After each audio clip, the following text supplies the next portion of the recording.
My departmental commentary, if you'll bear with me tonight, the content of it is going to be based on comments directed at myself and the city administrator at the last Zion Benton High School Township school board meeting by one of the board members.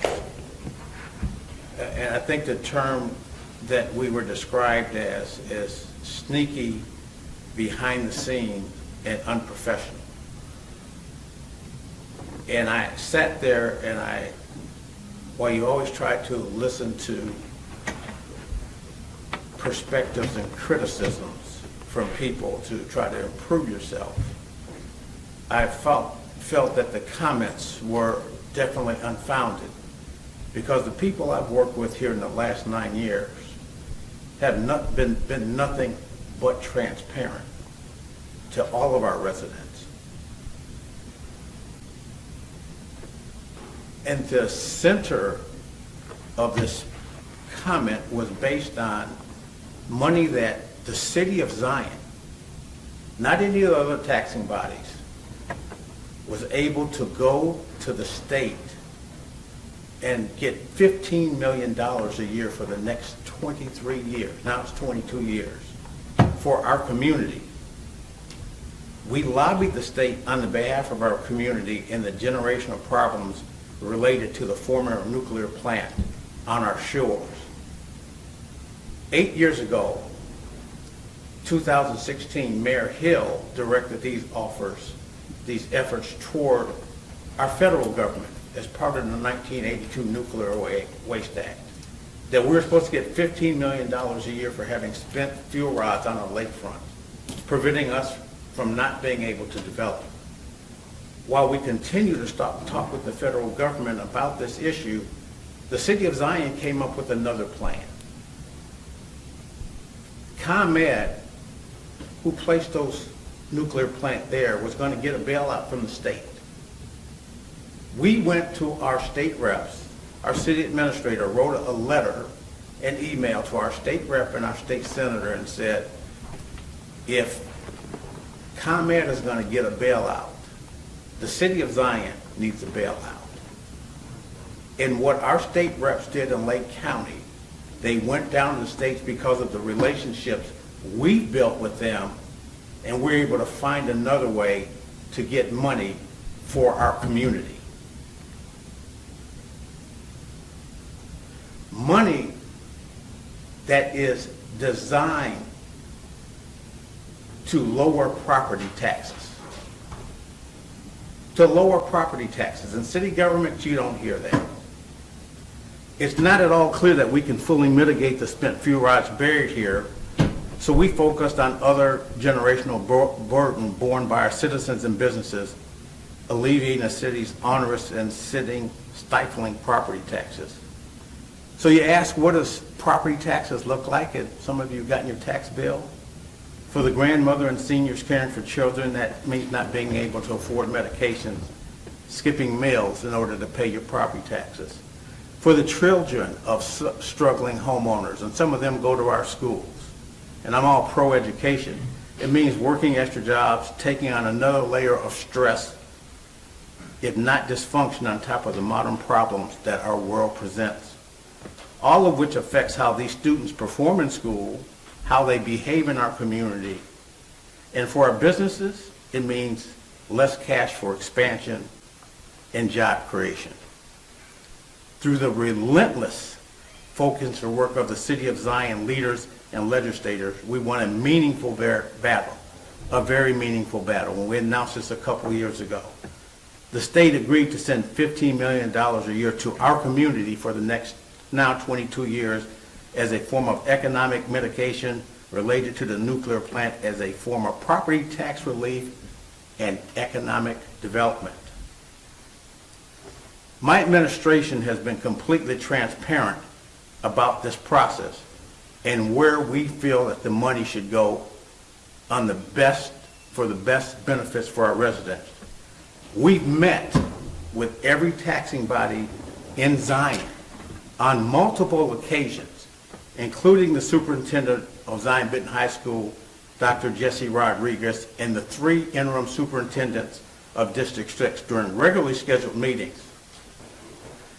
Every taxing body, with the exception of District 6, agreed that tax abatement was the single best use of money to help the city and its citizens.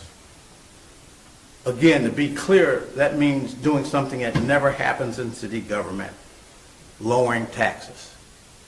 We had a signed agreement from the City of Zion, the Zion Park District, the library, the township, and the township assessor's office, that when we got this money, we received this money, we would lower our taxes, which they're killing us. We got the highest tax rate in the state of Illinois. Mr. Rodriguez attended every one of these meetings, and he concurred with each of us on every opportunity that reducing property taxes was the best use of these funds because everyone in our community would benefit. Then at the 11th hour, just before the board meeting, he flipped, and based on the comments of one of his school board members and the subsequent unanimous vote of his board to not support lowering taxes for our residents, we can't come to any other conclusion that he misrepresented to his school board about what this process was about and his participation agreement on the issues of lowering taxes.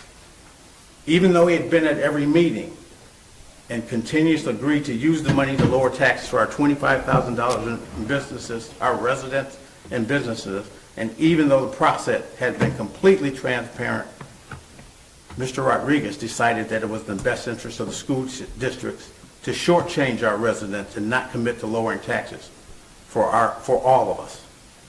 In this allocation of funds, he deemed that District 6 not only needed 44% of the property taxes already being paid by residents, but also the additional $6.1 million of funding from the state for the next 22 years. And that reducing taxes that are currently strangling our residents and our businesses was too much of a burden for both school districts 6 and 126. So in short, he misrepresented his position to the school board and demanded 44% of the $15 million to continue to go to District 6. Additionally proposed that 25% of the $15 million continue to go to District 126. That means an additional $9.6 million will go to the school district, leaving only $4.5 million for the remaining taxing bodies and leaving the burden of reducing taxes for the 25,000 citizens of Zion solely to the Park District, the township, the library, and the township assessor's office.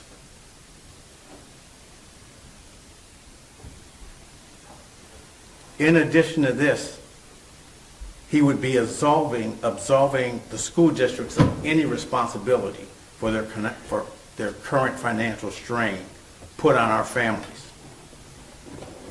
Now, I shouldn't be surprised by his mendacity. This is not the first time that he's demonstrated a lack of integrity and transparency. While he touts collaboration and teamwork, he was quick to pursue his own agenda contrary to what the Zion Leaders Group that represents our communities had agreed upon. It is further demonstration that you judge a man not by his words, but by his actions. Administrator Nabel, you? If I may interject real quick, just because I've been here 12 years and it's been a 12-year process, just to give some more details on the background. As you mentioned, this all started trying to go with federal legislation to try and get funds. We call it the Stranded Act, which was a cooperative effort between all of the taxing bodies. We went a different direction back in 2021 with our state legislators to try and curb the bailout that they were looking at. The intent then, the unfortunate part of this now is that the administrations that are here, not only the superintendents, but a lot of the board members, have come on board after these initial discussions and the initial battle for this happened. So the discussion was to offset, using the language from the Nuclear Waste Policy Act of 1982, to offset the economic and social impact of closure of that nuclear power plant. The direct economic impact of closure was a 145% increase in burden to our residents and businesses. That money, $19 million a year that the plant was paying in property taxes, now shifted to everyone else. So the direct impact of that was an increase in taxes. The only thing we could do with these funds was address the economic impact by trying to lower taxes. We wrote them into the we wrote all of the other taxing bodies into the legislation, initially based on a proportionate share of the property tax bill. So when you talk about the $6.1 million to the to District 6 and $3.4 million, almost $3.5 million to District 126, it was never the intent that they get $6 million and $3 million respectively to just operate on. It was to then take that fund. What we proposed was taking 75% of these funds that they were getting every year and reduce taxes by that amount. So it created an influx of new capital, new funds for all of the taxing bodies, but we reduced the burden by, it basically be a $10 million reduction or a 20% reduction to tax burden for our residents and businesses. That was the intent. What's happened is that those funds have basically just gone to all the taxing bodies with no offset. What we proposed, and was, I believe, not presented, and I'm only going off of what the resolution that was presented at the high school board meeting was. The information that was in there, while accurate, was not complete. If I could read from one of the items, it said the district's, whereas the district's share, District 126 of the grant for 2023 was $3.4 million, which represented 24% of the total funding, the City of Zion's share of the grant was $1.9 million, which represented 14% of the funding. Whereas the city requested that the grant funding be reallocated so that the district's share would be reduced to 15% and the city's share would be increased to 60% of total funding. That's the extent of what was in the resolution, which makes it sound like the city is trying to grab at additional funds for this. What was proposed to each of the taxing bodies, however, and is not included in this, is that with that 60% allocation, our share was $1.9 million. Our net share would continue to be $1.9 million. Of that 60% that we're getting, we would abate 75% of that, resulting in a $6.4 million abatement to taxes. We presented that to every taxing body, and we got signatures from everyone supporting reallocation, except for District 126 and District 6. District 6 was clear up front that they would not be looking at abatement for taxes, which again was not the original intent of the efforts for this. Dr. Rodriguez did say he was initially supported this, said he was going to have to present and talk to his finance committee, and then as mentioned, the resolution was in opposition.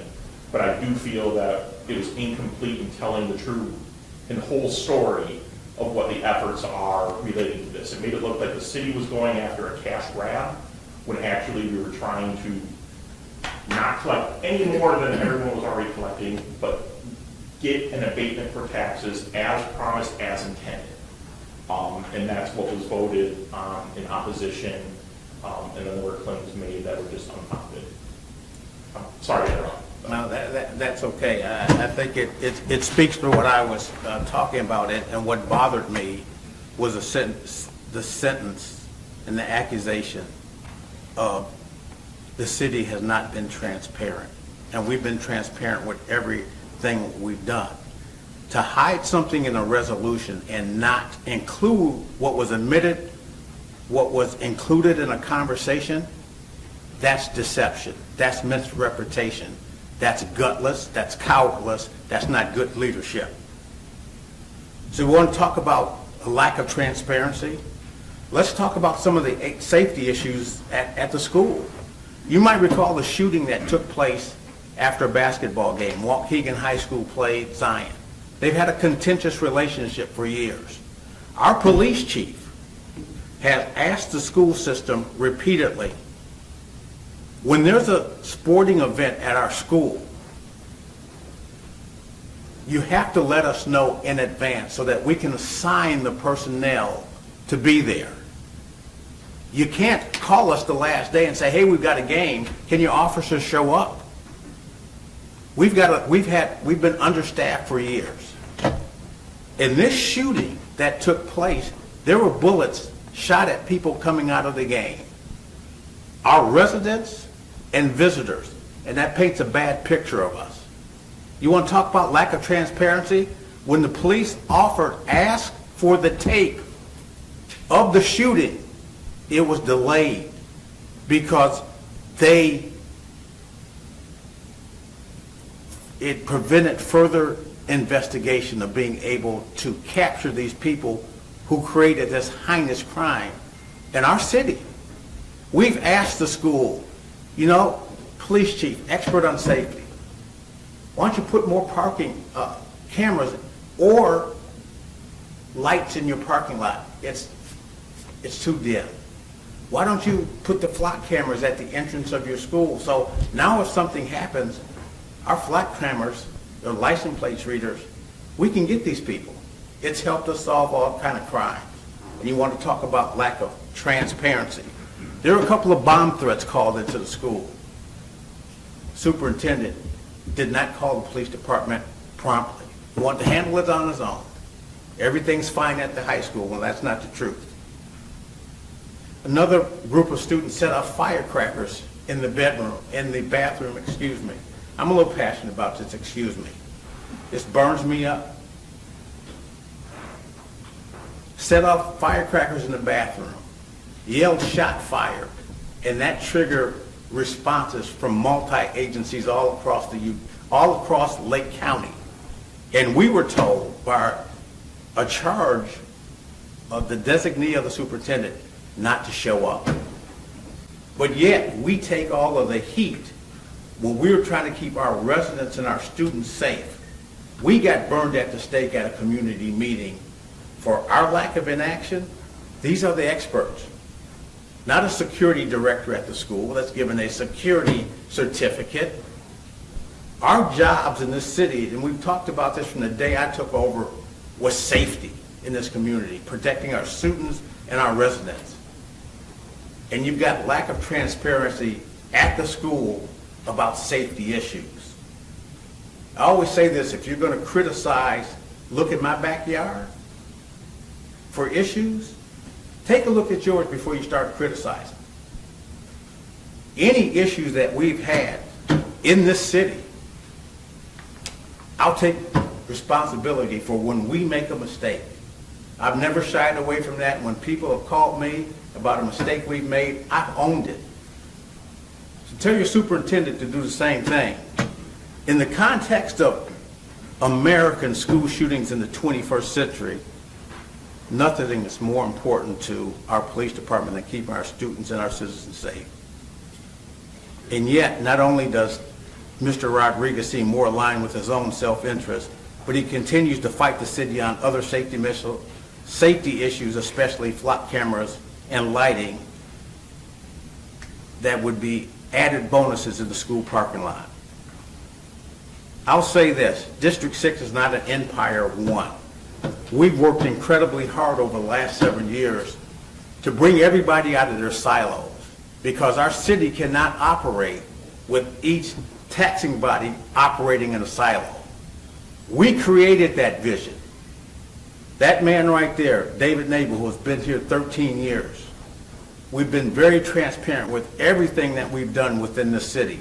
And we've tried to bring people together, share best practices, but you can't talk about teamwork and collaboration. You can't talk about it if you don't walk the walk.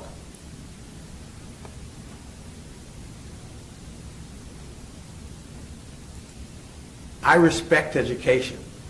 I graduated, I'm a product of Zion Benton High School. So is our police chief, so is our fire chief, so is our city administrator. We're proud of being ZBs, but we're trying to elevate our city as a whole, our community.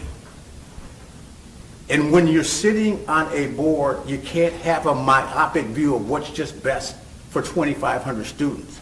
It involves 25,000 residents that what you're doing to increase taxes is affecting all of us. If we were an affluent community with mountains of tax revenue, that would be fine. But we're not. Not yet. We're working on it. And if people like Mr. Rodriguez continue to manipulate false narrative to his own board by controlling information to his own end to effectively dismiss the citizenry of this city, we'll never be more than what we are now.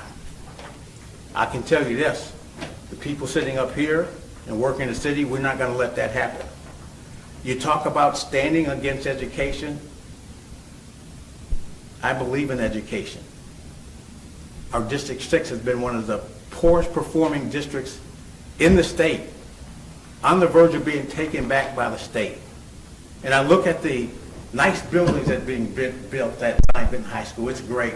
You got a performing arts center, you got an aquatic center, 12 million, 9 million, the new football field, new offices for the staff and administration, and we're paying for it. Racism, the comment was brought that the city, by not giving the schools this money, and they're going to get $2 million out of it anyway, money that we brought to the table. You talk about we're continuing the racism pattern of 400 years of racism in this country. You just fired a very competent black man as a superintendent, and you want to talk to me about racism. Zach Livingston was a principal there at the school. Everyone loved him, and he was forced out because he wasn't a sycophant. And everyone that has left there has talked about those same things. And you want to talk about transparency. I'm sorry to get so passionate about this, but this is our community. It's not about the city of Zion, and I've said this. The school is not the city. The park district is not the city. It takes all of these institutions, these taxing bodies, to be able to make this city function. If we're not paving roads, creating safety, we don't have much of a school system. We are not sneaky. We are not behind the door making deals. We've been very transparent with everyone in that taxing body that how do you get 5 taxing bodies to sign an agreement? That's not sneaky. That's pretty open.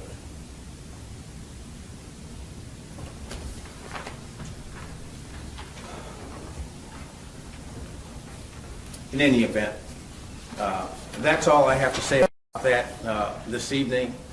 Excuse me for my passions getting out of hand, because when you talk about the city, I've lived here, my family's lived here since 1962.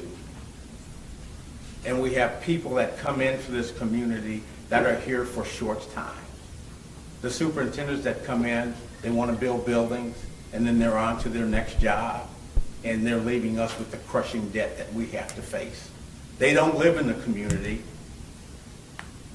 They don't show up at community events, but they want to talk about what we're doing for. It's more than about the kids. You got 25,000 other people here that are important, that figure into this equation. Item number 11 is announcements. On June 15th, from 8 to 6 p.m., we have our 36th annual Nostalgia Days Festival. Please show up. It's one of the best events in Lake County. June 18th at 6 o'clock, we have a Zion Township Board meeting. And at June 18th, we have at 7 o'clock is followed by the Zion City Council meeting. July 2nd, we're getting close to the 4th of July. Can't believe we're in June already. We have a Zion City Council meeting, as Director Ianson talked about. On August 3rd, we have our 6th annual cleanup day. Item number 12, is there a motion to adjourn? So moved. Second. Thank you for coming out, and everybody have a good evening.